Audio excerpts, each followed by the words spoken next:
বক্তব্য রাখেন বাংলাদেশ জামায়াত ইসলামী মানিকগঞ্জ জেলা শাখার সংগ্রামী নায়েব আমির, বিশিষ্ট শিক্ষাবিদ, বিশিষ্ট আইনজীবী অ্যাডভোকেট আনোয়ার হোসেন।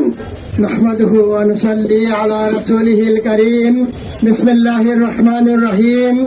আপনারা সকলেই জানেন, বিগত স্বৈরাচার সরকার ফ্যাসিস্ট আওয়ামী লীগ ক্ষমতায় চিরস্থায়ী করার জন্য তারা যে গঠনতন্ত্র তৈরি করেছিল, তারা যে কালা কানুন তৈরি করেছিল, আমরা দুঃখের সঙ্গে লক্ষ্য করছি বর্তমান সরকারও সেই সংবিধানের দোহাই দিয়ে সেই কালা কানুনকে অবলম্বন করে তাদের ক্ষমতা চিরস্থায়ী করতে চায়।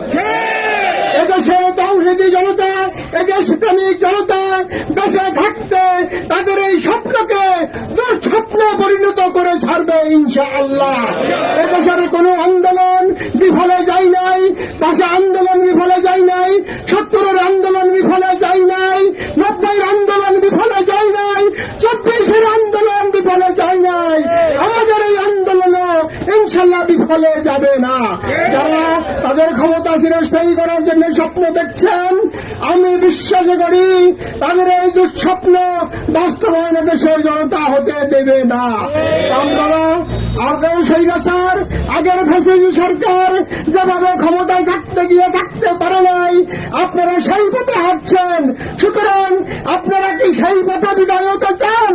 যদি সেই পথে বিদায় হতে না চান, তাহলে জুলাই সনদ বাস্তবায়ন করুন, ইনসাফ কায়েম করুন, বৈষম্য দূর করুন।